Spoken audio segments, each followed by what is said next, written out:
with me in the lounge today. Now, look, if this is your first time in the lounge, just know that the Poindexter Lounge is a place for nerds. It's a place where you and me and all of us can get together and talk about the things that we love, things like TV shows, movies, games, sci-fi, fantasy, comic books, superheroes, toys, and so much more. And if those are things that get you excited, then please hit that subscribe button as well as the notification bell. All right. And let us know that you're here. Let us know that you're around. And we would love to have you. Now, this is the drive home. This is the drive home show as I drive home. And so this is a time where you can get all your questions in and ask anything that you want to ask. Also, we also say that during the day, if there's news stories or something that you would like to see us talk about, you'd like to hear me talk about, or any of the guests that I have on, then please make sure to message us during the day. You know, like hit us up on Twitter or X or whatever you want to call it these days. But hit us up there, or any of our social media sites. All of those links are in the description below. You can find us all there, and we would love to have that conversation with you. Now, I have a guest coming in just a couple of minutes. My good friend Austin will be joining us here in just a minute, Mr. Alien himself. And so before that, just wondering how everybody's doing today. Who's here? What's up, Derpy? What's going on, man?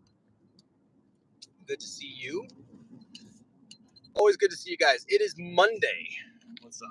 Says Christopher Nolan. Hold on. Christopher Nolan is an Oscar winner. Finally, right? Yep, we're going to talk about the Oscars today. We're going to talk about award shows in general. Okay, but I'm gonna try to wait until my friend Austin comes in, and then because I want to get his take on some stuff too. I don't want to just blow the whole thing right up at the front. I want everybody to be able to have a word. But will Mark Uno ever return? Yes, Mark Uno will return. I just have to have time to do Mark Uno stuff. I already got ideas for Mark Uno. I got a bunch of ideas right now. I am pitching ideas to myself right now of different things that I want to do with the channel. Like how do I want the channel to be? There was a lot of stuff that when I first started the channel, I had ideas and fun things I want to do. I wanted to have actual shows and write stuff and, just have some fun with it and everything. And then at some point it just became, the live show is what we did. That was what we did. And so most of what we did became the live show, And so I get that, and that's fun. I love doing the live show. I mean, the live show is the bread and butter, right? The live show is us sitting here talking and having a good time. The only thing is there's some other stuff I'd like to do too, and kind of branch out and do a few different things. The problem is that all of it takes time. Whether or not I'm writing, episodes of something, if we do like a scripted show, I've thought about doing something with action figures. I did something before like that with PLW. I don't know why I said it that way. But if you guys haven't seen that, that's action figure wrestling that we did here on the channel. There's 2 episodes of that. Probably didn't age well now, given who my co-host was, but it is what it is. So we got a lot of ideas, a lot of interesting things to think about going forward. And so there you go. Let's see. Movie news is dry today. Guess that's because the big event happened last night. Yeah, there's not really much going on today. I almost had us talking about James Gunn today and some of the things come out. Maybe we'll hit up some of that stuff tomorrow as far as what James said about Superman and canon when it comes to Peacemaker and all that stuff. Right. So I did want to. There was a question here. Let's see what the question was.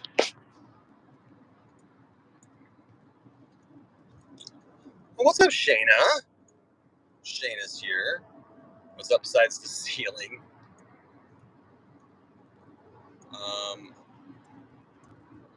I didn't realize your Flash video has 1 million views. Yeah, man, that video's been up for quite a while. That Flash video put us kind of on the map. It really did. Does Enosh think adults should identify as toddlers?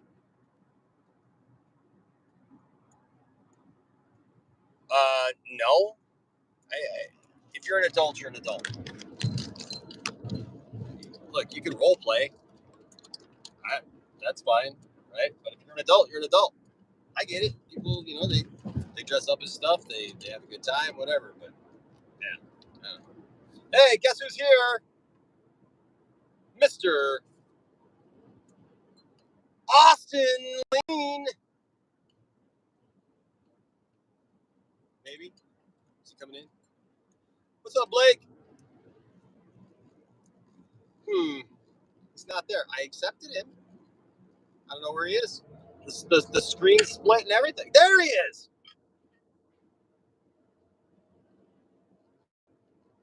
You okay?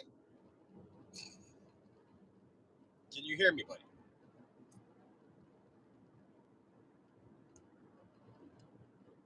You good? I can't hear you. I can't hear him and I can't see him. I wonder if he can hear and see me.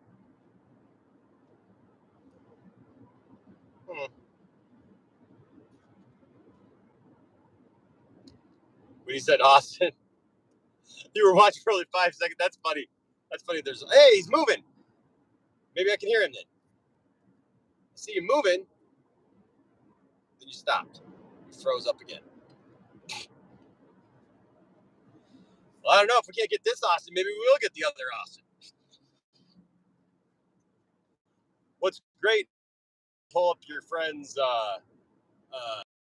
name. I can't hear you, buddy. Hold on. Maybe it's just me. Oh, wait. I think I figured it out, Austin.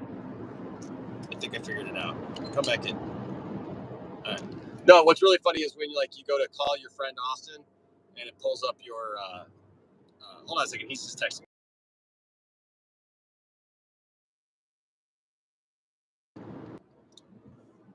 All right. Okay. Austin is almost home, and he says that he's going to join as soon as he gets home. All right. So, what was I going to say? So this weekend was an amazing, awesome weekend. I got to spend the weekend with all of my boys. Logan came home, so that was awesome. I haven't seen Logan in a few months because, well, Tiffany lost custody of him. And so, but he is my son still yet, and I love that boy. And gosh, I was so excited this weekend to just have a good time with them. To just sit with my family and just laugh and the memories. We went. Gosh, what did we do? We went to dinner.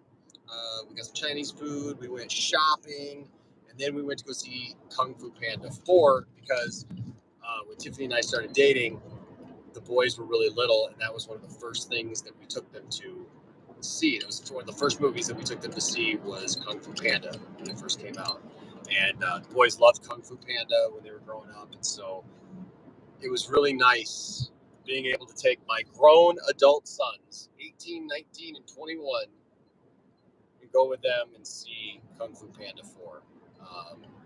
So it just was what it was. So yeah, it's interesting, man. Yeah, Derpy, if you haven't been around, I mean, she wasn't for the longest time. At least I didn't think she was, and then she turned out to be something else. What's up, Anthony Beltre? Good to see you, my friend. You saw Kung Fu Panda 4, and it was. You know what? I gotta say, Kung Fu Panda 4 had no business being as good as it was. I thought it was better than Kung Fu Pandas 2 and 3. Definitely better than 3. Yeah, man. Kung Fu Panda 4 was absolutely better than 3. Um, Man, and the funny thing is, I don't want to give away too much if you may go see it, right? But not this isn't really spoiler. The main characters, like all of the Furious Five or whatever, they're not in the movie. Like they show them a couple of times, but I think it probably had something to do with the big names that were attached to those the actors who were attached to those characters. Because obviously Angelina Jolie was one. I'm trying to remember who all was. I can't remember who all played those characters, but anyways, the interesting thing about it is that they're not in it, but they weren't needed for this story. This was a Poe story. It was a coming full circle story for Poe, which I thought was interesting. And see, I would say Kung Fu Panda 1 is the best one, but did you not like? You haven't seen it yet. Okay, so yeah, RJ, you got to see Kung Fu Panda 4. This was a great movie. This was a really good movie. The jokes in this movie were spot on. I mean, every time they told a joke in this, like you weren't searching for a laugh, and it wasn't, like a lot of times as an adult, you go to a kids movie like that, and you're just kind of like, ha ha, that's cute, whatever. But I was laughing out loud at the movie, and just the story, where the story went. Some of it was telegraphed, but Viola Davis is in this movie, for goodness sake, and she's great. I liked how they passed the torch a little bit. Um, yeah, it was really good. Like I said, I was very surprised, because if you would have just asked me, I would have probably said that Kung Fu Panda 4 had no business being that good, but it was that good. It really was. And so, yeah. So I'm looking forward to see what they do in the future, because they've kind of set it up where they can do future projects with this. I mean, they can definitely.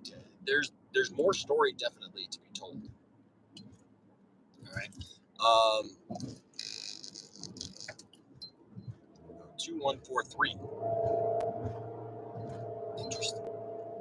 Interesting.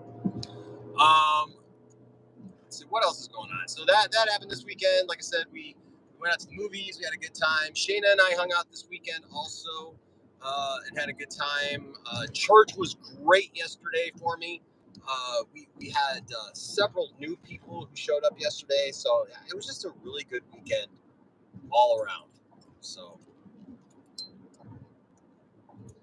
they got two more movies. That'd be cool. That'd be cool. I'd be down for two more Kung Fu Panda movies, as long as they're as good as this one, because this was great. This was really good. I was really surprised. So I got into an interesting discussion today. My question is, well, I don't even know why I put a poll, because I know what all you guys are going to do. So at work today, they got into a discussion about Dune. People were trying to tell me Dune 2 is, just as good as Terminator 2 or The Empire Strikes Back. And I don't know about all that. I mean, I don't know how the first movie could be as bad as I felt the first movie was. And I get it. There's some of you, like, you love the movie. That's fine. That's great. I'm all for you. That's awesome. I just did not care for Dune 1. I did not like it. I'm definitely excited about Ghostbusters. The King Kong the King Kong Godzilla thing. I probably won't see that. I'm not big into Godzilla. I watched the Monarch movies, but I did not watch the TV show. It's not like I'm not like in love with Godzilla or anything. I like a good Godzilla movie. I do like a good monster movie like that. I love Cloverfield. I'm actually really looking forward to seeing what they do with Cloverfield, because there's supposed to be a Cloverfield sequel, a proper sequel to the Cloverfield, the first movie. So look forward to that. Did you guys see the? I got an itch in my nose. You ever just have like dry skin on the end of your nose?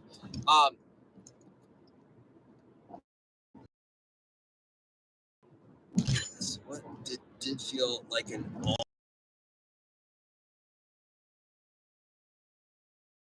probably not gonna dig this one. Dune 2 has a lot of action, faster pacing though, so maybe you'd prefer it. Yeah, I don't know, man. I just really didn't like Dune 1. It bored me to tears, and I just really didn't have any connection to it. I just didn't really enjoy it, So if I do watch Dune 2, it'll be at home. I won't go see it in the theater because I'm not gonna spend money on it. And my whole family already went and saw it. I did not. If that tells you anything. So, you know, there you go. You know, if I was in a position where it was like my job, I'd go. But you know, and if it was probably a couple years ago, I just would have gone with everybody, you know, too. But this time I was just like, you know, they were doing something amazing. Top Gun Maverick overrated. You know, I like Top Gun. Don't get me wrong. I like Top Gun Maverick. I thought it was a good movie. I thought it was a strong movie. I thought it was better than the original Top Gun, actually. The original Top Gun is just, I don't know, it was kind of there, but it was good. You know, it's an 80s movie. And Top Gun Maverick was okay. It didn't like, you know, wasn't a flame for me. You know, it wasn't like super excited, but I get it, man. Like, people love stuff, they love it. You're not alone on Dune. Thank you. I'm so glad. Not alone.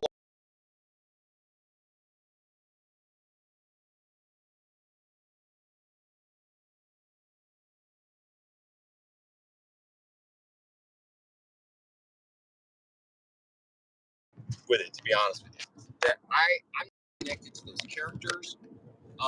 When they started telling me like that it's as good as Empire or Terminator 2, that right there that's some big shoes to fill. You're talking about two of the greatest sequels in history: Empire and Terminator 2. And what goes on in those movies? Those movies are all about just character and character and character. You learn so much in those movies, and so much happens in those films. And I'm not saying that that it couldn't be that good with Dune. I'm not saying it couldn't be, but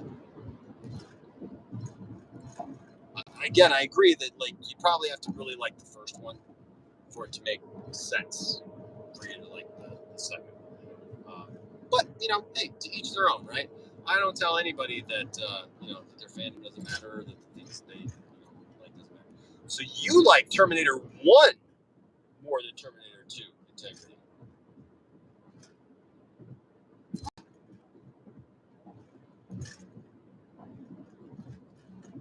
See, I don't know. I don't see it as 10 times the. I mean, I don't see it as the same film.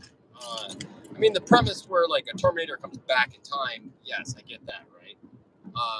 But it's not just that simple. I mean, there's so much more going on because you have the old Terminator, you know, the T800 sent back to defend against the T1000, which is, you know, the state of the art liquid metal, you know, all that stuff.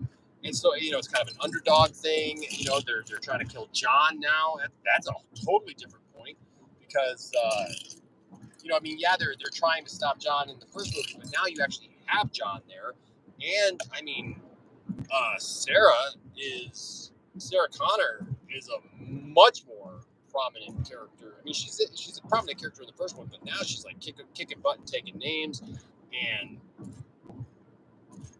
yeah, I would say that, man, the Terminator 2 is definitely it's definitely not just like a retread of the first one. I mean, there's some story beats in there, but yeah, man, I don't know about that. Okay, well, I don't know where Austin is, but Austin will join when Austin joins. Here's the thing. Last night was the Oscars. The most interesting thing that happened last year at the Oscars was Will Smith getting up and slapping Chris Rock. I did not watch the Oscars last night. I didn't watch the Oscars last year. I didn't watch the Oscars the year before. I do not watch the Oscars. Now, here's something that may surprise you. As big of a movie buff as I am, and I am, I love film. I love movies. It's my favorite pastime is to watch movies, right? Go to the movies. I love going to the theater. I love seeing movies in the theater. Like, that's my thing. But I do not like award shows. at all. I'm a musician. You all know this. I'm a musician. I've toured, I've traveled, I've been the band leader for a Grammy Award winner. So Grammys mean stuff, right? I mean, Grammys and Oscars, they all mean Tonys, they all mean stuff. But in that same vein, I still don't watch the Grammys either. I just don't care about watching people get awards. I'm excited for people when they get awards. Like if somebody that I enjoy gets an award, hey, I'm like, yeah, man. If a band or an artist that I like wins the Grammy, I'm like, that's awesome, right? They won a Grammy.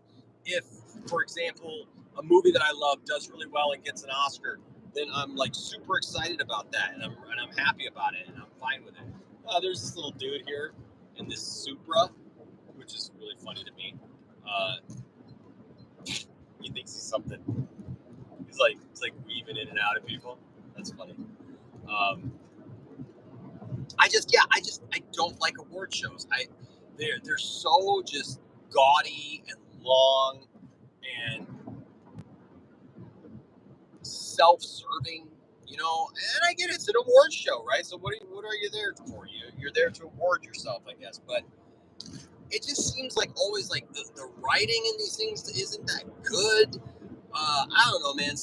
John Cena last night is like out there like naked. He wasn't really naked, but you know, like what? You know, I don't know about that. It just seems like every year they try to do something to get attention, and they're just not getting my attention. I would be okay if the Oscars happened off screen somewhere. I don't want to watch them. Yeah, and then I heard Jimmy Kimmel wasn't that good, and then like there's all this stuff about Trump and everything. It's like enough. I don't need all that.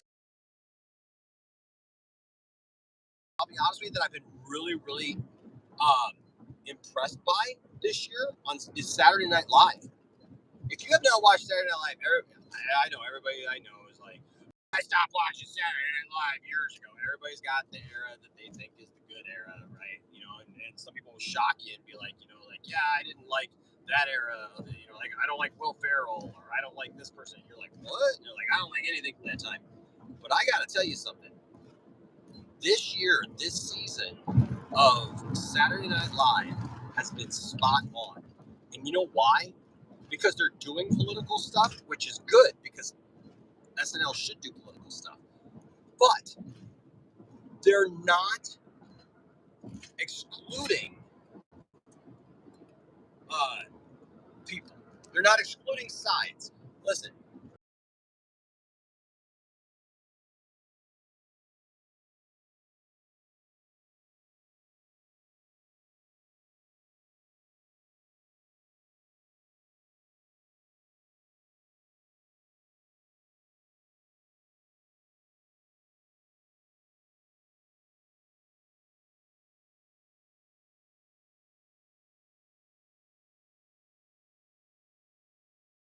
I mean, there for a while, goodness, Saturday Night Live was like 5 to 8 skits of political stuff.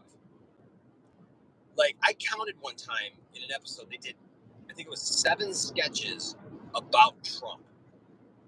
And that was when I was just like, okay, enough. I can't deal with this anymore. I don't want to hear all this stuff anymore.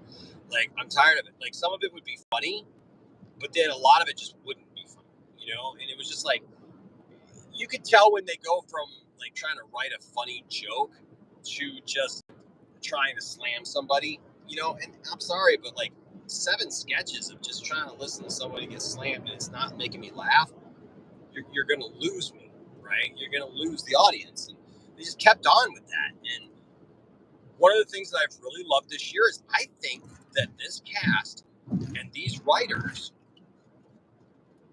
have moved on, thankfully, finally from all that. But also, they're still doing political sketches, but they're good and they're funny and they take aim at everybody. It's not just one political party or this political party. It's not just one candidate or that candidate. It's like they've been going after both Trump and Biden. And I think for comedy, that is an important thing. That's the way it should be. It's just the way it should be. Um, and so Saturday Night Live was hilarious this week. Um, one of the things I love too is Saturday Night Live lately has they've become less and less politically correct, and I'm grateful for that because I'm so sick and tired of political correctness and the jokes that you know get just destroyed. The scenarios that you can't have, and I mean, it's just I don't know. It seems like so over the top sometimes, and so I'm thankful that some of that's going away. And there were people who were like, "That's never going to stop. This is the way it's always going to be." Yeah, well, you know what? The '90s were kind of like that too. The '90s were very politically correct, and then people got sick of it. And you know what? Things fluctuate. Things fluctuate. Generations fluctuate in their mindset and stuff. And I think everybody's just kind of sick of walking on eggshells with everybody, you know. And I didn't mean for this to be a political thing, but I feel like look, when somebody is really trying to do something to hurt you or doing something to try to insult you. We don't have to have all this fake outrage over stuff that doesn't even exist. I mean, it's just like with the Snyder stuff right now. There's all kinds of fake outrage with James Gunn and stuff. Today there's just all kinds of stupid lies and things that are said. I don't know if Austin's going to come in or not. I have not heard from Austin yet. So I don't know if I have to send him another link or he got that one. Well, he's not home yet. Um, but yeah, I'm tired of award shows. I don't care about them.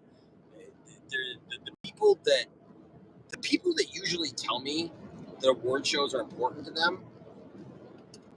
At least a couple of them. Like it's almost like almost used like in this prideful way. Like, oh, I watched the Oscars. It's like, who cares? Everybody can watch the Oscars. It's not a I mean, it's a prestigious event if you go to the Oscars or the Grammys or whatever, but, like, oh, here he is. Let's see if he comes in this time. Ladies and gentlemen, Austin Lean. What's up, man? Hey, we hear him now. Yay. Can you hear me? Uh-oh, did you pause or did I pause? Dear God.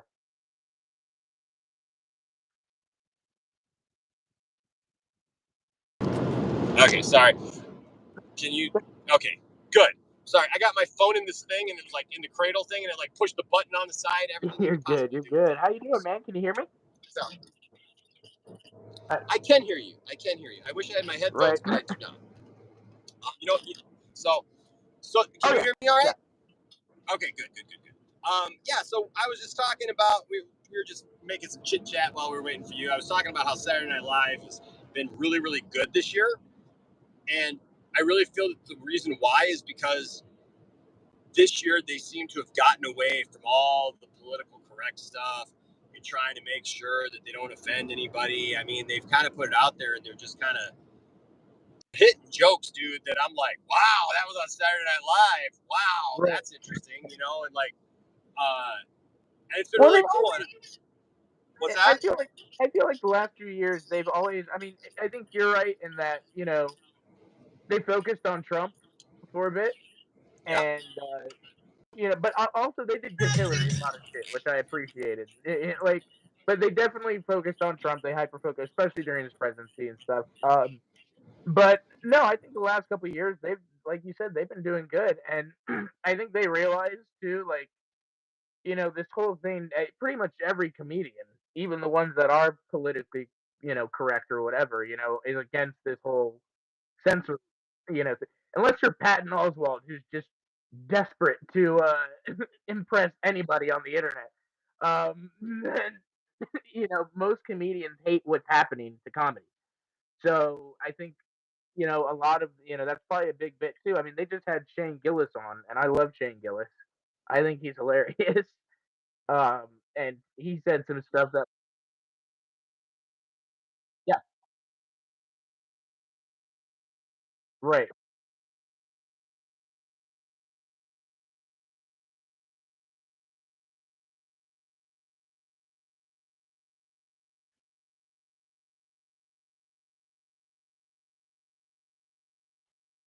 You should.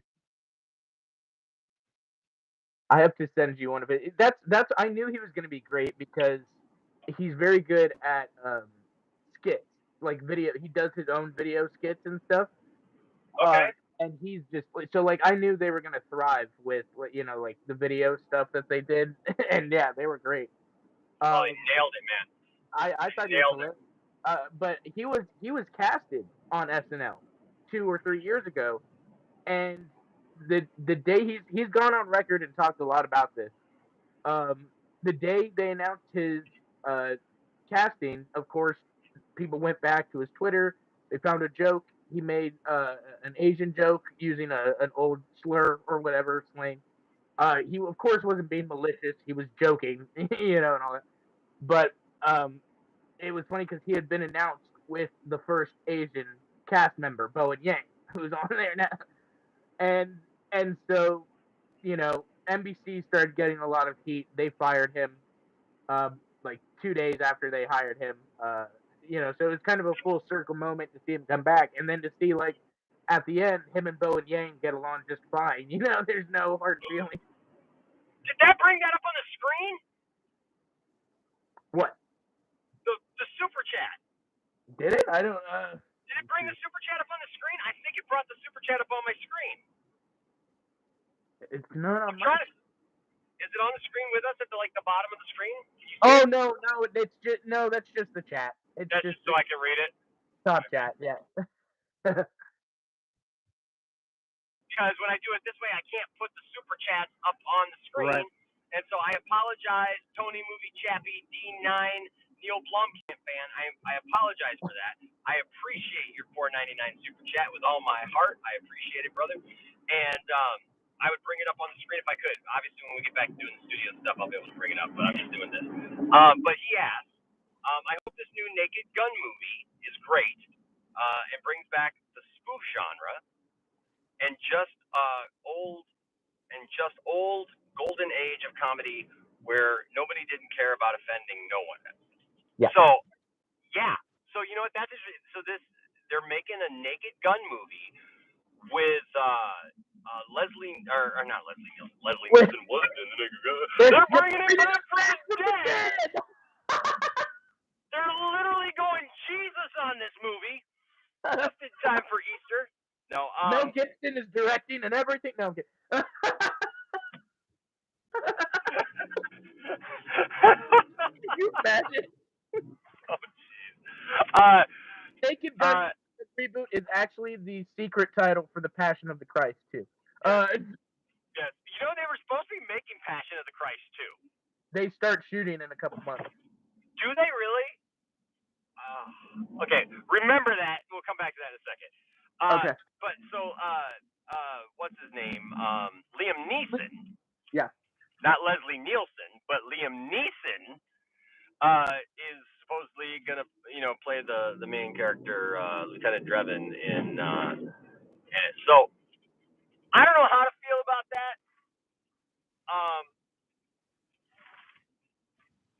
I will say this, Tony. I love the Naked Gun movies. Yeah, I don't know. Did you like the Naked Gun movies, Austin? Dude, these are for me, my idols of comedy are Robin Williams and the Naked Gun movies. I think for me, those are just the perfect. I love slapstick. I love the wit. So I was not excited when they announced it. And then they announced who's behind it. It's produced by Seth MacFarlane. It's produced by Seth MacFarlane? Executive produced by Seth MacFarlane. Which, if you've seen recent the new TED series that he just wrote, he ain't afraid. He is not afraid to address whatever is and it was hilarious. That TED series was absolutely. I'm only a couple of episodes in. So dude, by the middle of it, so far. I was on the floor. It was just there's some stuff with the dad that, my God, is just. But yeah, so he's executive producing, and I I have faith in that. And then the guy that directed, or one of the Lonely Island guys, is actually directing. Akiva. Akiva, really? So he directed the Chippendale movie, which was phenomenal. If you hadn't seen that, the Disney Plus movie. And then I believe he directed Popstar too, which was also criminally underrated. Dude, and I was Popstar, in it, by the way. I was in the movie, and nobody saw it, and I was so pissed off. I am in the concert scene where he has the giant helmet that blinds the entire audience. I'm in there. Dude, I love that movie. You don't know, dude. That movie is one of my favorite movies. Like, I got directed by Akiva, and Sandberg was right in front of me, and all that. It was awesome. Dude, I love The Lonely Island. I drove out to LA to be in that movie. I didn't get paid or nothing. I wanted to be in that movie. Dude, Lonely Island came to Detroit a few years ago, and Tiffany and I went to go see The Lonely Island, and man, they were so good in concert, dude. Like you knew you were in for something, dude, because they start off there backstage, right? And you just hear them, and they're talking about how we're backstage, yo. We're backstage, yo. We're just hanging out back here, back of the stage, yo. And like they're doing this whole thing, and then they're like, and then all of a sudden we're on stage. We're on stage. Like, and everybody's like going crazy, and they're like dancing all over the stage and everything. And then they're like, but then we go back, and then like they go back behind. Oh God. It's really funny. I was laughing because what was it? The song there was one of their really like dirty songs, and A Dick in a Box. The people next to us was no, it wasn't Dick in a Box. It was it might have been F. Bin Laden. Oh God. It was something though. Because it was a dirty song, right. And the people sitting next to us was a mom, a dad, and their teenage daughter. Picked the wrong and song. She's just sitting there singing every single word of the song, like the dirtiest lyrics and everything. And the mom and dad are just kind of sitting there. Like at one point, they're just like, "Well, we're already here." Dude, they're so brilliant. I've always loved The Lonely Island, and I was so upset when that movie, like, it got actually great critic reviews. It's just for some reason nobody went inside. It was so underrated. Yeah. Integrity. So is Passion of the Christ a good film? Seemed like watching someone get tortured for 2 hours would be a tough watch. So I will say that the whole movie is not that. No. It's a good movie. How many times have I watched it? Once. Yeah. Once was good enough for me. Yes, there is that aspect of the film that obviously deals with the crucifixion of Christ. I think it definitely puts it in perspective. Right. When you realize like what Jesus actually went through. Sure. But it's not something that it's not like a movie that is like on my list to like watch every year. You know what I mean? Yeah. Like I know people who do.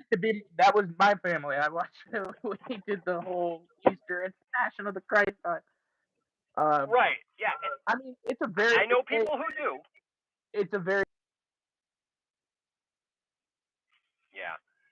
Oh, he froze up again. Yeah. No. Okay. Yeah. No, there you go. You're good now. Yeah. Yeah. It's a very Catholic movie. Yeah. Very Catholic movie. I see, I get there's a lot of controversy kind of on both sides. A lot of people are like, oh, should we reenact this and do that and blah, blah, blah and all that. And a lot of people are all for it.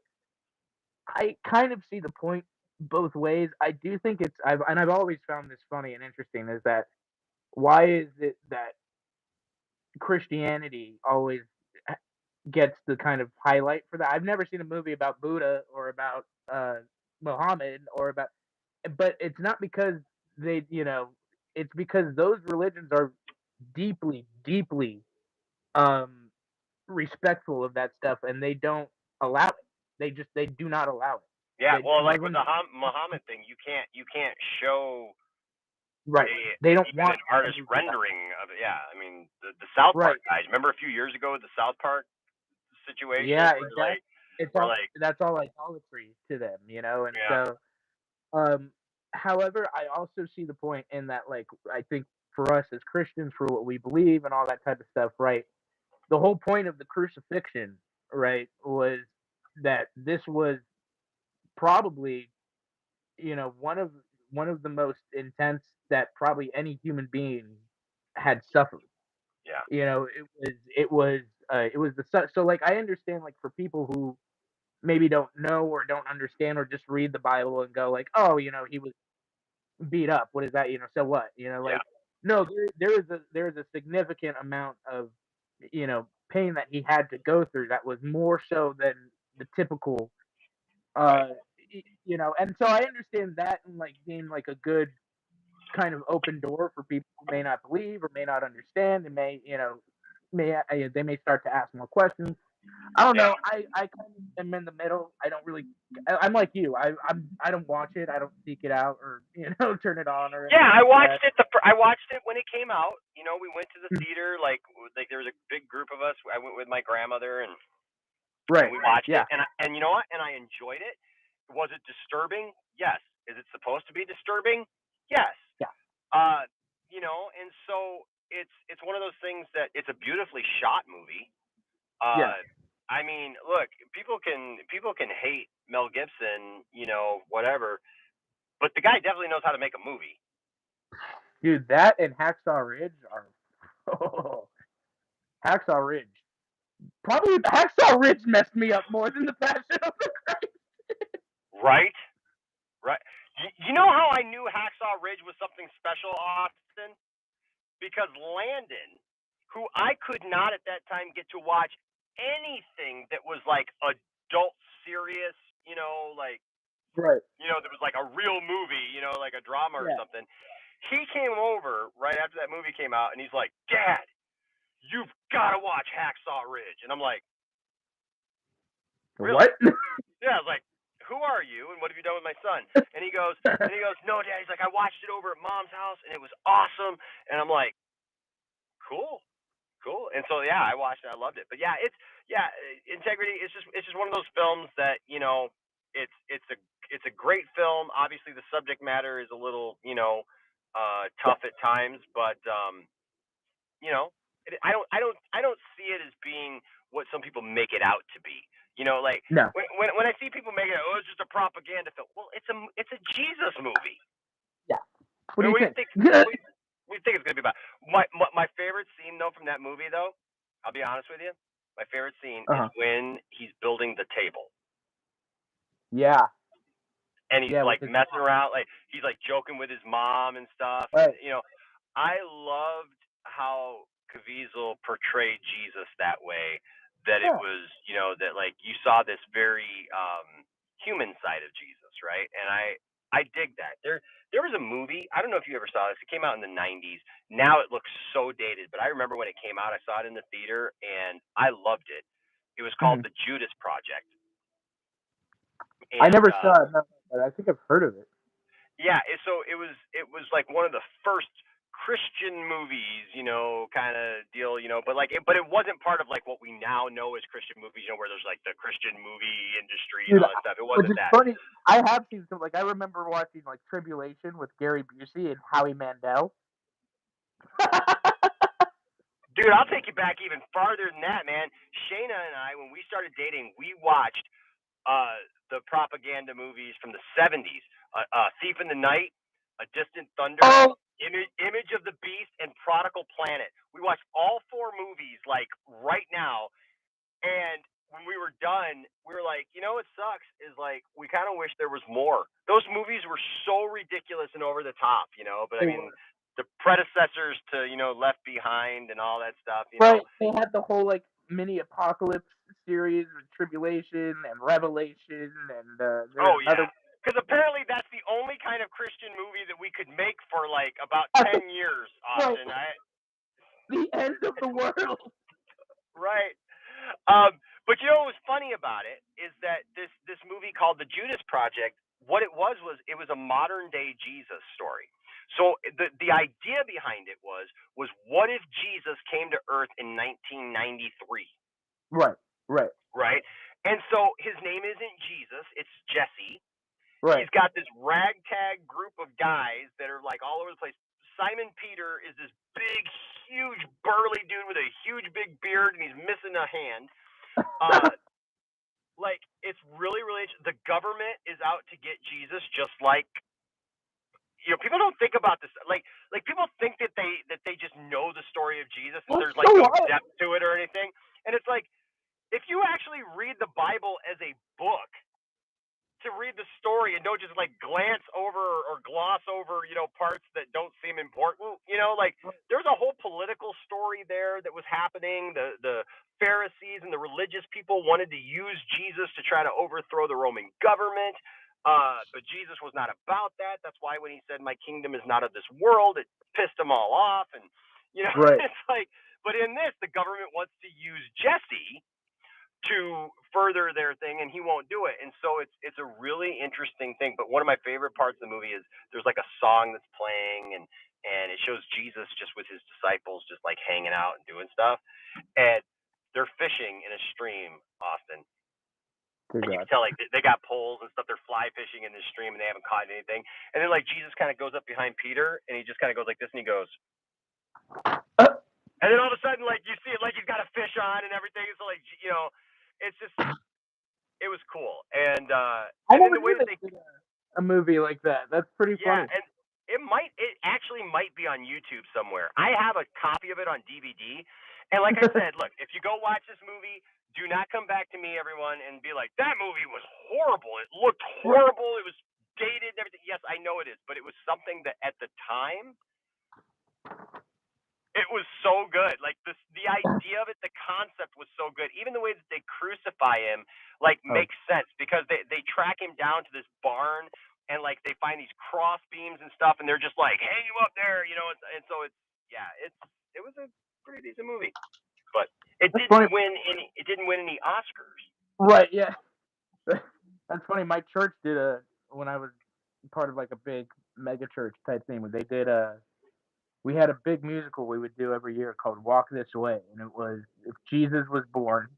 I do kind of like the concept, but if Jesus was born modern day and he starts a band, and so the 12 disciples are all in a band, and they use modern day songs to, track. So they've got somebody that I used to know in there, and like all these other, like modern day songs. Jesus is that like in prison? Is that like that one church that gets yes, stuff every year that like they do these they have like the drama? Avengers. Yeah, yeah, we were that. See, you know what the problem with that, Austin? You know what the problem with that is that like there's part of me that goes, okay, this is ridiculous and over the top, and right. like whatever. And then there's a part of me, Austin, I'm sorry, I gotta admit, there's a part of me that goes, yeah, that's kind of cool, Well, and I always thought that too. Like, yeah, they did certain things that I thought, like, even in the play, that I thought, okay, this is actually really powerful. Like the whole thing with the prostitute, right, and Jesus and Mary Magdalene. What they did with that scene is he sings, all the disciples are gathered around Jesus. He's singing kind of like an outside concert, and he's singing a song by John Foreman called "Somebody's Baby." And they had like this whole video montage of her life, they used the Strip, Las Vegas, kind of perfect, and it was like really powerful. It's just kind of, so there were certain things about it that, yeah, I thought, oh, this could be really, really, really good, Yeah, no, man, I've been part of some things sometimes that had really powerful moments to them, and then part of stuff that's been really super cheesy, and like I don't want anybody to ever know that I was a part of. But you know what? Exactly. Like in that show, we ended with Jesus coming down to Coldplay's what is it? Lights will guide you home. Wow. Yep. Okay. Yeah, interesting. But anyway, so did you watch the Oscars last night?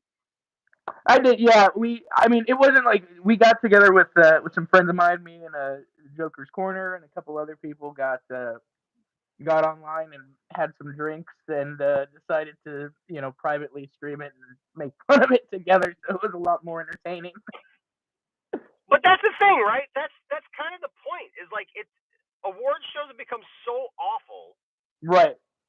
That you almost have to do it like that, where you get together with people and just make fun of it. Like it's almost like a little Super Bowl party. You get everybody over and you have some drinks, you make some jokes, and like I thought it was fine. You could tell with the last couple years with the slap, with them messing up La La Land, like they were going for a very drama-free type year. For the most part, they were trying to. But Kimmel was okay. He got some flack for again making some kind of edgy jokes that I thought like any other time this will be fine. yeah. He was okay. He was nothing special. I mean, that's the other thing. I think they need to give the Oscars back to stand-up comedians. I like Kimmel, but he's not he's like, he's like a Jimmy Fallon. He's a friend of all these guys, and they go Yeah. on his late show and all that, and so. I was hoping, like they bring back Billy Crystal, or bring back, I was even hoping for this year John Mulaney. John Mulaney's part was the best part of the show. Really? He came out and he did a bit, and he was talking about. Well, first he talked about lines in movies, and he made fun of Madam Web, so that was funny. And then, boy, Sony is not happy right now with Madam Web and Dakota Johnson. Hey man, if I were in a shitty movie too, I don't know if I could fake it. Well, you know what? Screw Sony, man. You know what? Yeah. No, seriously. You know what? At this point, it's like, look, if you can't get your crap together and make a decent Spider-Man adjacent movie that makes freaking sense, that like literally you can be honest with the actors and tell them exactly what they're getting into, so that when they're done, they can look back and go, yeah, you know what? Yeah, I meant to sign up for this movie. Instead of afterwards going, no, that's not the movie I signed up for. So yeah, I mean, I get it. I get it. I get it, Austin. There's an unspoken rule, right? That you don't go throwing people under the bus, and you don't say. But seriously though, I mean, at what level? Right. Does Dakota Johnson feel lied to? Yeah, it's taking advantage. Yeah. Right, and so you're messing around with people's careers here, because all it takes is one bad movie to derail a career. And let's be honest, I mean, Dakota Johnson's been in some high profile movies. Don't get me wrong. Obviously the 50 Shades of Grey movies and stuff like that. But she's not. She's still trying to find that thing that gets her the mass appeal. Right. Well, and her biggest struggle is that even those 50 Shades of Grey movies were not that great. Like she's always been in not that great stuff. She's probably still around A. I'll be honest, if I'm being honest, because she's shown a lot of her body, and B, because she's the daughter of Don Johnson and who else? I forgot. What's her name? Melanie Griffith. Right. Yeah. So it's the kind of Hollywood nepotism thing. So, ooh, somebody's walking up to the car. Well, somebody's walking around her car. I don't know what she's doing. She's got. I think she's watching this show.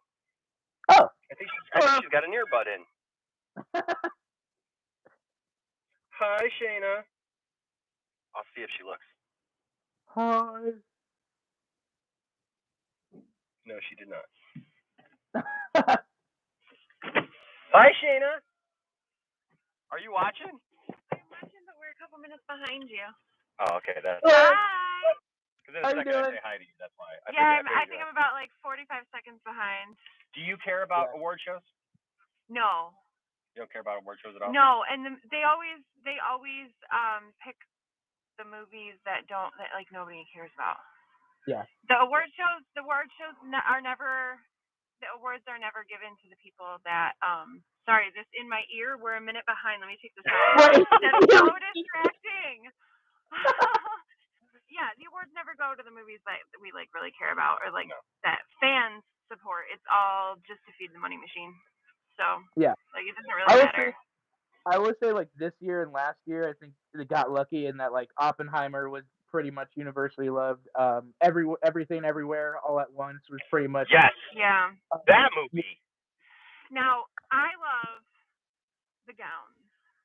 I mean, the red carpet. Oh. Really, anytime there's a red carpet, I will watch the recap videos of that for days and days and days. Just the gay in me does enjoy the red carpet, depending on. That's my one gay trope. That in reality, I enjoy my Kardashians. Damn it, touch me when. Okay, I'm losing dogs. Okay. All right. Bye. Hey, give me a kiss. Tina. Just give me a kiss. Give me a kiss. Come here. Whoa! I'll pull Taylor Swift. You just took us down for. Right. But no. Yeah. I don't know. I feel like award shows, in general, the majority of people don't care. Yeah. I don't know who's watching them on a regular basis. I feel like people aren't watching them for enjoyment. You know what I mean? Does that make sense? That they're not really watching. The people who do watch them even aren't watching those those shows, those award shows, for enjoyment of it. They're watching it just to find out information. And to me, if I have to watch something, Austin, just for information, we live in a world now where it's like I don't have to watch the thing. Yeah. I'll be honest with you. You all know I'm a huge wrestling fan, right? And I'm looking forward to WrestleMania this year, and man, the whole 9 yards. Do you think I've watched a whole episode of Raw? Right. Anytime recently? Mm-mm. Right. Nope. Or SmackDown. I'm like, where's the good parts? Because you got a 3-hour freaking show that you're just filling with time. I don't have time for that. Yeah. Most I agree. people don't. Unless, like you said, unless you incentivize me to do it, and I agree with Chino, right? A lot of movies that don't get nominated and should get nominated, at least get some recognition and stuff. I will say, the Academy's been, I think, lean. They've seen that complaint. That's probably one of the things they're trying to do to pivot, to try and bring the audience back. I mean, the fact that Top Gun Maverick got a nomination, which I'm sorry, I thought I was not a fan of, but I mean, the fact that got a nomination was a big deal, right? For it to. Barbie as well. Now the $1 billion movies are getting nominations. Avatar. So. Well, we don't have to nominate Avatar. Hey! Damn it! I can nominate Avatar for something. It's called the toilet bowl. Hey, listen. All right. I got a trash can that Oscar lives in. They can have that Oscar. It's pretty, damn it.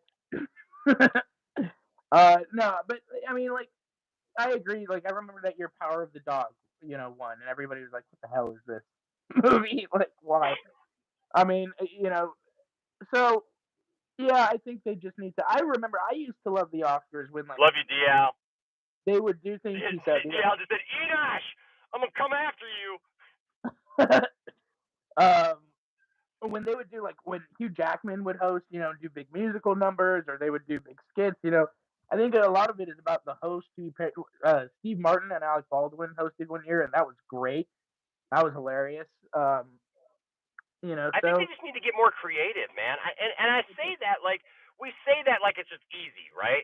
We just get more creative. What do you do with the awards show that you've been doing the same thing with for 100 years, right? I don't know. There's a formula to it, and even when they try to do new stuff, it's really still within the same formula, right? I mean, it's an award show. But I do feel like they need to find a better way to present award shows, and no pun intended, but just with the presentation, integrity. It's interesting you bring up Nefarious. I was talking about that the other day. We got through about half of it, and then we turned it off for a while, and I just haven't returned to it. I was enjoying it though. Well, I will say this: I fell asleep for a minute, and I actually woke up at the end of Nefarious. So, unfortunately, the ending got spoiled for me, and I'd only watched half the movie. So I know. So now it's just a thing of oh, okay. Well, I saw the last 10, 15 minutes of it, so I know how it ends. So now it's I need to go back and fill in this 30-minute or 20-minute area, But yeah, I'm glad that you really like it, because nobody, when I brought it up the other other day, Integrity. I don't know if you were here, but I don't remember anybody else saying anything about it. So yeah, I remember you talking about it. I was gonna check that out because you had mentioned it. yeah, we checked it out, and it was actually pretty good. Okay, I'll definitely look into it. Yeah, you said it's like a horror, right, type thing. Yeah, it's basically this guy, he plays a psychologist or psychiatrist or whatever, and like he has to go in and interview this guy who's on death row, and the guy who's on death row says that he's possessed by a demon, and that he has no control over himself and everything like that, and like the demon is basically taunting the other guy the whole time, right? And so the psychologist guy is like he's an atheist, right? And so, right. he's like, look, demons don't exist, and everything. And so then the demon finally looks at him and says, okay, then why don't you let me in? Right. Okay. Give me permission. Give me permission to come in. And what's interesting is like it's kind of left on that, and then the guy is going to, be executed, right? And so there's this whole thing with that, and then the ending is really interesting. I find it to be interesting. So yeah, it's more thriller than horror. Yeah. Okay. Yeah. There's no gore or anything like that, but it's pretty good. Sounds like a better Conjuring. The Devil Made Me Do It. What was that movie? Gosh, what was that movie? Remember that movie that? Oh man, it was a spiritual thriller where like a guy kept possessing different people. And he would sing that song, "Time is on my side." Yes, it is. Oh. And that's how you knew because he would whistle it and stuff, and that's who you knew whose body he went into. Yes. Fallen. Yes. Little movie with Denzel. Fallen. Yep, with Denzel. Yeah, that movie was pretty decent. I mean, I always have a problem with movies. With spiritual movies at all, because honestly, I go to movies and it's hard for me to watch some things sometimes. And you know what it all stems from, Austin? It stems from when I was a kid, and my friend Wayne watched some horror movie about some angels and demons and stuff, and he came up to me and he's like, "Hey, Enosh, you know that part in the Bible where it talks about when the last angel is born a human, that like the apocalypse comes in?" I'm like, "No." He's like, "Well, yeah, it's in there," and I'm like, No, it's not. It's not. Like, well, yeah, it is. When the last angel is born and stuff, I'm like, angels are not humans, and humans are not angels. Like, I'm sorry, I don't like to be mean about it, but it's like, it's one of those things that's always in the back of my head when somebody goes, "Oh, Grandma's an angel now in heaven." It's like, no, we're created in the image of God. We're created special, and so we don't become angels. We just have glorified spirit bodies afterwards. And so so every time I watch a movie that like deals with stuff that I know is like not on, not to say like I know like everything that it's like, oh, this is spiritually incorrect. It's not that. It's just like those like these little things that sometimes just kind of get on your nerves, and you're just like, okay. Yeah, I remember there were some ones that were pretty out there. I mean, like, and I always do. Kind of going back to the Passion of the Christ thing real quick, is that I think a big part of it too is like intention. You can tell who's trying to like make fun of Christians and who's trying to maybe do something a little different. A little movie prep putting together. Yeah, I think Book of Eli is probably one of my favorite. That one is awesome. I think it encapsulates everything. That like. Yep. But and then you look at something like as far as the Bible movie, the one I was thinking that was really bad, that really ticked me off when I saw it, was Noah.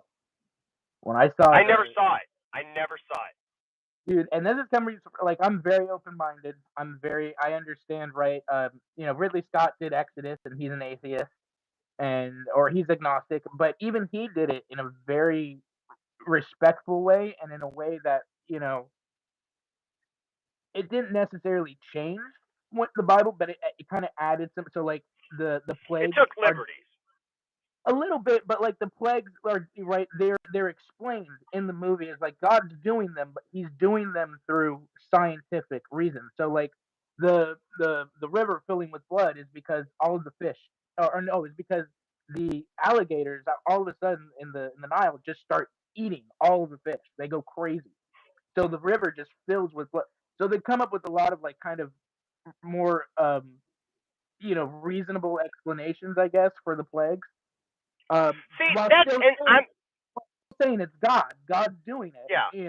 Yeah. Um, See, I find that interesting because and like I'm actually kind of okay with that because like right. a few years ago when I joined the Church of the Nazarene, and I'm no longer with the Church of the Nazarene, I'm independent now, but non-denominational. But when I joined the Church of the Nazarene, I felt like they had a really interesting take on that because you hear everybody talking about like, oh, the Bible is inerrant and the Bible is perfect in every way and stuff like that, and they miss the point of it. Like, it's not about the book, it's about what's in the book, right?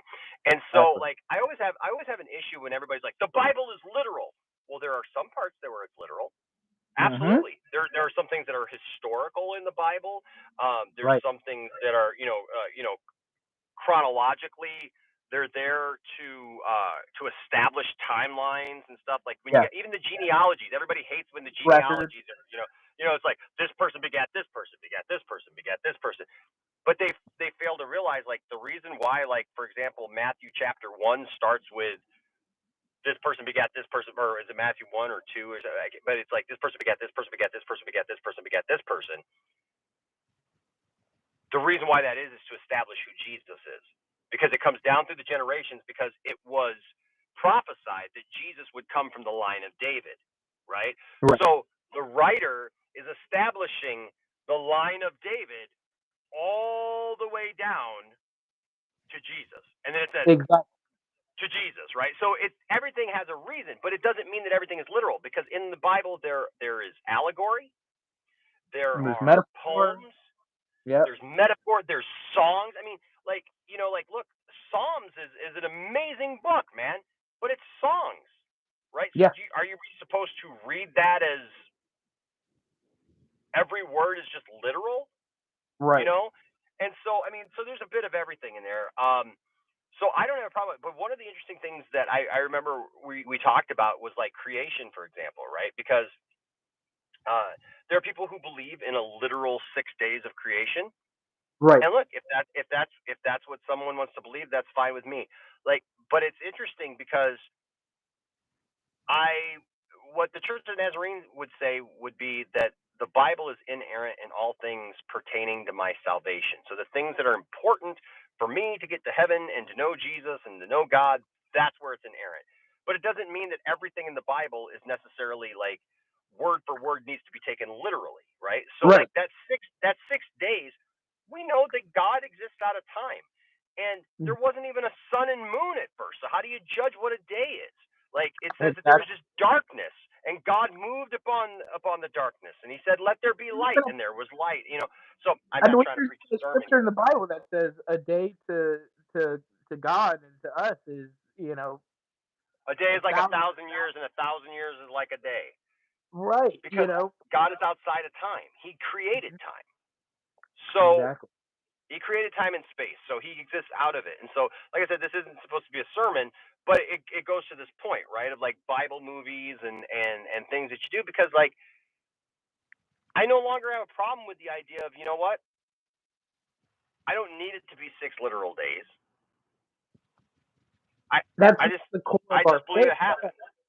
Exactly. I think that's the thing. So many people make things like that like the core of their. Oh, if you don't believe that, you're not a Christian, or you don't believe in a rapture, you're not a Christian, or you don't believe whatever. And it's like I don't think God looks at it that way. I really don't. I think whatever you believe, whether it was literal, whatever through evolution or through whatever, like Austin, there's a lot of there's a lot of concepts actually. I mean, and I get what it is. It's because it's so deeply ingrained in us. It's folk theology is what it is. It's this was passed down from grandma and grandpa, and everybody and stuff like that. And it's not really biblical. It's based on our feelings and what we think and stuff. And it's challenging because like when you start to understand that some things that people just take for granted as being, oh, that's in the Bible, that's like a major thing in the Bible, and you realize that's only really been taught for the last 100 years. Yeah, exactly. Yeah, I just saw a video on kind of like the history of evangelicalism and where it's gone, and and it's like it's only been around for about 100 or so years. Yeah, so it's so those are all things that, like, when I talk to people about my faith, for example, like, I just try to be real about that. That it's like everything doesn't have to be some perfect thing for me. And I understand too that not everybody's at the same place, right? One of the things that I do believe about my faith in being a Christian is that we don't just decide to be uh, that God works in our heart, right? And he draws us to him. And so I think that's really more of the point, and I think that we spend way too much time trying to prove stuff. There was a time, Austin, when I loved apologetics. Right. I'm all about apologetics. And for those of you who don't know what apologetics is basically the study of proving God, right? Of defending the faith is what it is apologetics. And I used to love that, right? Trying to come up with, reading about scientific, finds and stuff that support the Bible and everything. And I think it was good because it gave me a good sense of, like, what was actually happening out there that shows that the Bible was real, right? Every time somebody goes, well, it's been interpreted and reinterpreted and redone and redone and redone and stuff. Well, that's not actually true. I mean, it was written down and copied word for word because they didn't have a printing press. They didn't have a copier to just go copy down what they wrote. But the scribes that had to write that stuff, when they were writing new scrolls, they had to do it perfectly. Right. Each mark, and if their mark was off at all, the whole thing, because it's on a scroll, it would all be tossed. There was no erasing. There was no marking it off. They had to literally start again. So they painstakingly took time. And I think it's interesting because when they found, like, everybody talks about, like, the Dead Sea Scrolls, right? But when they found the Dead Sea Scrolls, it was interesting because they found an almost complete copy of Isaiah, the book of Isaiah. Right. And they thought that, oh, we're going to get this really old copy of Isaiah, so, like, we're going to get some new thoughts on Isaiah because it's going to be different because it's older than any of the manuscripts that we know of. Right. And they ended up finding out it was word for word. Yeah. It was exactly the way that we had always known it. So I think sometimes it's just easy for us to dismiss stuff just because it's old. Yeah. And go, well, yeah, it's just been interpreted over and over again. No, you know what the problem is? People in the last, couple hundred years, been interpreting a lot of stuff wrong and messing up a lot of stuff for people. It's only within the last couple hundred years that it's gotten really bad. Well, honestly, it was, from what I read, it's probably started like around the King James. Yeah, I know, which is funny. King James is the one that is rooted as the most accurate to a lot of modern day Christians, but that's really the one where, because King James had power, could change whatever and so a lot of people don't realize the history. That certain books were written in languages that we didn't have translations for anymore. Right. So we did our best. But no, I agree. People take it. They just take it. They take that the word. Oh, everything in Scripture is correct. You know how boring award shows are? We can't even do a whole freaking episode about how boring award shows are without getting into a full-on Bible study here. Which is more interesting, our Bible study is more interesting than the whole freaking 3 hours of the award show that happened. So there you go. That's true. That's 100% true. Yeah. I don't even know how we got on. I don't even know how we got on. Well, you were talking about Bible movies. Because you know what? I miss the biblical epics, man. Like, real. Oh my, Ben-Hur, dude. Like, even more than Ten Commandments. I love Ten Commandments. Don't get me wrong, but Ben-Hur, and not the new one. That's why I told you Heston. You need to check out the Book of Clarence. Clarence? It's called the Book of Clarence. It's one of those went completely underrated, under the radar this year. It's the guy that directed The Harder They Fall, but I don't know. I think he's obviously religious to a certain extent. But man, it's like a twist on the old biblical epic, right? With a little bit more farce and comedy, but with a still very. It's not making fun of. It's not doing anything like that. It's got a phenomenal message. And it's funny. It's this guy who's around when Jesus, kind of Ben-Hur style, right? He's alive during the time of Jesus. The movie's not following Jesus, and it's this guy who sees, he's broke and constantly trying to make it and all that, and he sees Jesus as, just driving with, he's got friends and he's got, the marriage. So he's like, well, I'm just gonna fake doing miracles and doing stuff like that around the time of Jesus, and it goes some really, really, really great places. But no, I agree. I miss movies like. And it's funny because the director talked about like Ben-Hur was. I don't understand why they don't make these movies anymore. Even Exodus I thought was like a phenomenal, Ridley Scott style biblical epic. Like I thought it was amazing. Noah, on the other, I saw Shayna also said she had problems with Noah. Yeah, Noah just turns into a full science fiction movie with rock people helping Noah build the ark. I heard something about that. Dude, that's the one where they get offensive because they go, okay, we're just turning this into a full-on science fiction. That's how we're going to treat it. It's, they've got rock people helping build the ark. Noah tries to kill his family on the ark. I mean, they really go. So that one's. I gotta send you this audio that I have. A buddy of mine named Aaron. He's a voiceover artist and stuff, and he wrote all these sketches and stuff. And he wrote. It's just the audio for it. It's obviously not the video for a TV show, but it was supposed to be like Michael Crichton's Noah's Ark, and there's like all this dramatic music and everything that's playing. It's like tonight on an all new Noah's Ark, and you hear like sheep in the background and stuff, and it's like, no father, don't kill him. I love him. It's like, we must all make sacrifices, Japheth.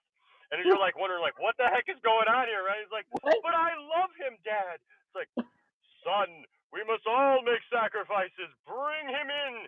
And you think he's gonna kill like one of his sons or whatever, and then you hear, nay, and you hear, and the announcer's like, tonight, a family will feast. A unicorn will die. Death of a unicorn. On Noah's Ark.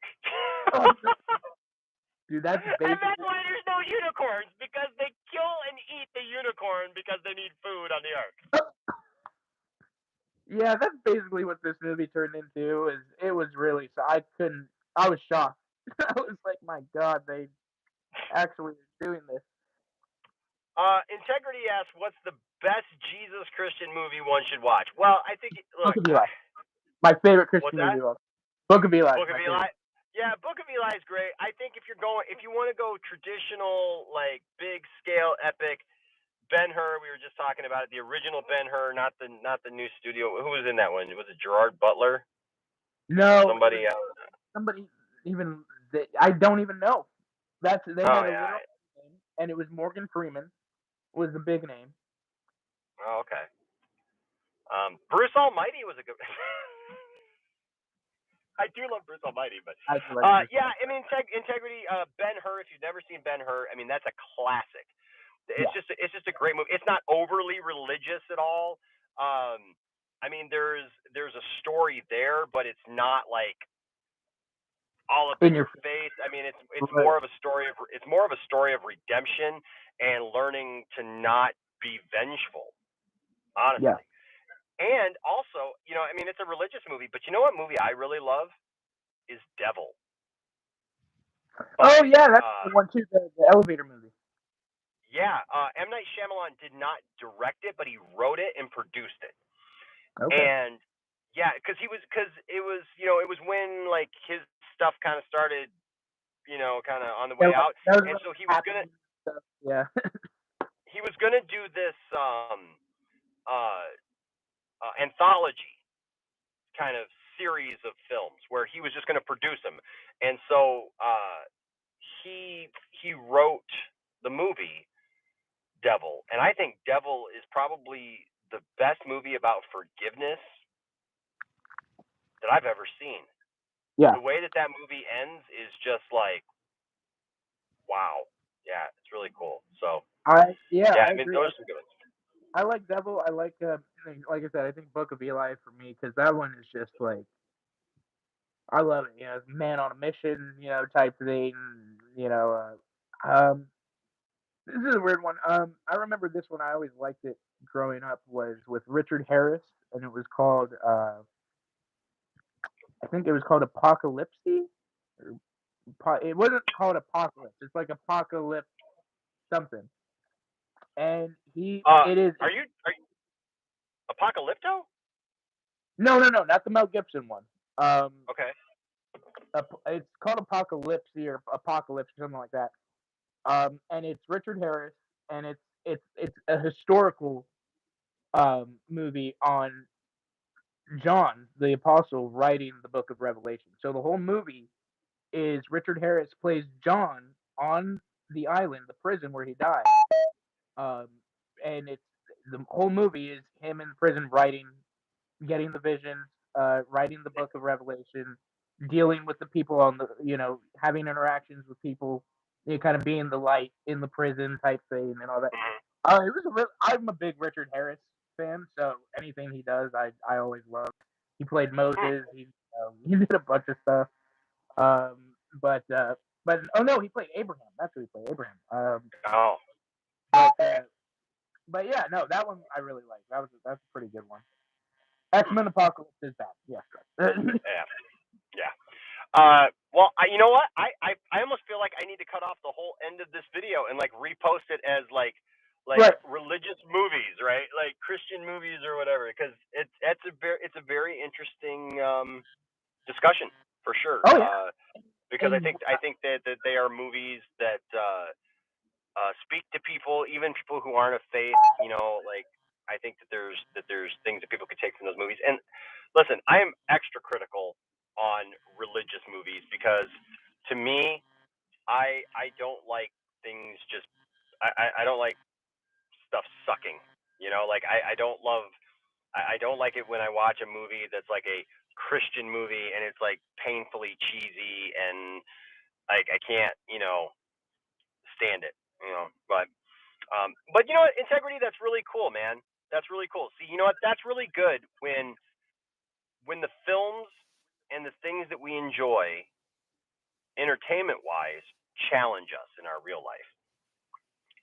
That's good. That's really good.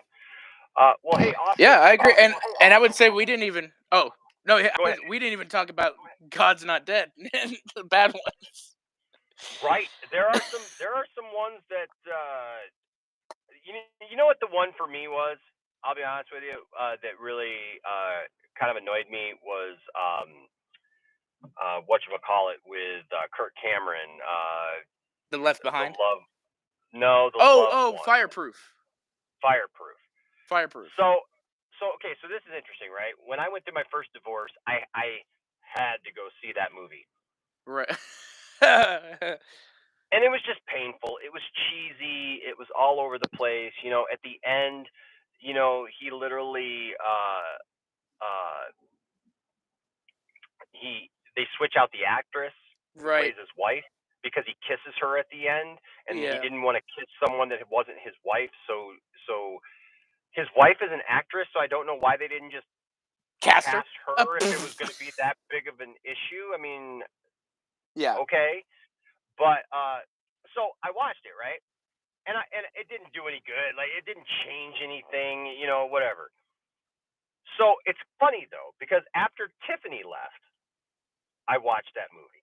The night that Tiffany left, I watched that movie. It was there, and I ended up watching it, and I don't know, it kind of hit me different. Sure. Some of the beats that like didn't resonate before did this time, but I don't think it was because it was a good movie. It was just because of what I was going through at the time, where you were at. And I feel like look, if you're a believer, if you're a Christian out there and you watch a Christian movie, I feel like people have this Christian guilt that we can't criticize Christian art.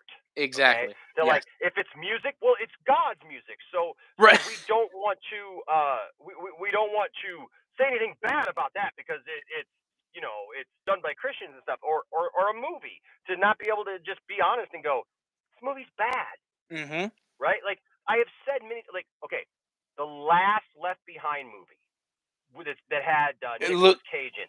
Oh, I didn't see that one. Okay. Yeah, so they rebooted Right. Left Behind, only for it to die miserably in the first movie.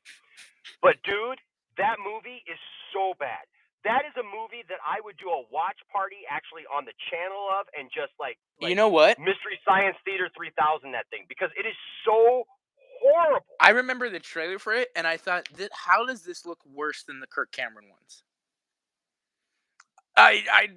But that's my thing too, and it's so funny because there was a shift somewhere, because we went from the 90s, early 2000s making, okay, they're not great movies, they're not, but they had good film quality, they had actors in them, they were at least watchable, even if they were so bad you could make, I'm sorry, when the stuff like God's Not Dead and some of the other stuff started coming out, I was like, not only were they just bad scripts, the quality went out the window. They look like B movies now. So that was always another thing to me too. I'm like, if we're Christians, aren't we supposed to want to do things at the highest quality, at the with all the like? DC Talk said it best, man. If it's Christian, it ought to be better. Or maybe it should be the best. If it's of the King, you know it's blessed. When DC talk. We got some unbelievers out there. When Bro. DC talks, hit it. Oh, yeah. Dude, there's still, I mean, even totally true. And to the last letter, if it's Christian, it ought to be better. Jesus doing a new thing. In our lives, so we're doing a new thing to Jesus Christ. But see, right? That was look at that. Look at the appeal, right? Even back then of DC Talk. Secular people were into DC Talk. Good songs. It wasn't like, that's the thing, like Christian, movies can be good as like, again, I consider Book of Eli a Christian movie. Hard R, but it's a guy thing, like you said. You know what the problem is? You know what the problem is with that, Austin? Is I feel like, okay, as a Christian, and I'm just saying that, like, I know Austin and I are like having this conversation here, okay, but like hopefully you all can glean something from this. But as a Christian myself, and as a pastor, and as somebody who's been, in this, and you too, Austin, you've been a part of this world. I feel like the Bible tells us that basically our life is supposed to speak, right? Yeah. But we are so programmed that we have to tell somebody, that we have to hit people over the head with it. So I feel like it's like, if certain people write a song, it can't just be a song that just speaks and just has something out there that people can listen to and glean from and learn from and maybe put their own thoughts into, right? No, right. It's got to be, you need Jesus, this is how you get Jesus. Yeah. Right? And it's like, that's not a song. That's just a sermon that you're just put to a beat and whatever. And then it's the same thing with movies, right? Where it's like, we can't just write a movie that shows somebody who's of faith just living their life and trying to live that kind of lifestyle, live a godly lifestyle, or live for God, live a Christian life, and just doing it by example. No, it's got to be this preachy thing. Where it's like, we got to hit you over the head with speech that people don't talk like in real life. Nobody says these things exactly, and it's a shame because for me, I think it just makes us Christians look worse. It's not making us look any good. Like, but I think we need more people like I think Denzel does great. Mark Wahlberg has been kind of on a mission lately, which I really like, and he's done. Did you see Father Stu? Father Stu was great, and another phenomenal one that really, it kind of a little personal to me, but I'm really glad he did it. It was called Good Joe Bell, and that was another true story. They're Christians, and the son comes out as gay and ends up getting bullied in school and kills himself and all of that. And the true story is the father decides to walk across America, going around to churches and schools talking about the importance of loving, being a Christian and loving people, not throwing them to the side. Like, and so yeah, I mean, but again, these are quality movies. Whether you agree with them or not, at least they look good. They have actors. So yeah, I have Yeah. I have my. That's all I ask, Yeah, man. exactly. That's all I ask, Austin. It's like if people are going to make Christian movies, I mean, like, I don't know, man. I remember being a teenager, and my grandma had this big, vision of like places where Christians could go and do things, stuff, and I understood where it came from. Right. But honestly, that's not what we're meant to be. We're Right. not supposed to just separate ourselves from everybody. Segregate ourselves. Yeah. Right. Like I don't do that. Jesus was out don't there understand. eating with the Pharisees and the prostitutes, and he was going to parties, and he was. People think that, like, I guess he was just home talking to the 12 disciples all day. And just, Right. They just went to church all the time. Right. That's what I tell people too about like heaven, right? Like Right. people have no concept of what heaven's really like. Like heaven is not this place, this ethereal place where little babies with wings sit, with little swaddling clothes And harps. with harps on little white clouds, and toilet paper and chocolate bars or whatever, and it's like, no, that's not what the Bible says heaven is. The Bible says heaven is going to be so amazing that we can't even comprehend it. Right. So, I guess the thing that we could pull away from this episode, Austin, is award shows suck. And literally everybody watching would rather do a Bible study, right. even if they aren't Christians. Even if they aren't Christians, right? Even if they are Christians, they couldn't. Right. So, it's just funny. It's just really funny. So, hey man, thanks for joining me. I have to get inside to my lovely lady. Heck yeah. And see Shayna for a little while here. And so thank you for joining me, Austin, on this very different episode of Poindexter Lounge. So I like how we were texting too before, like, what do we talk about today? Awards? Okay, we'll just talk about religion. Let's talk about worship. Yeah. Impromptu. Nothing's going on today, man. Nothing's going on today.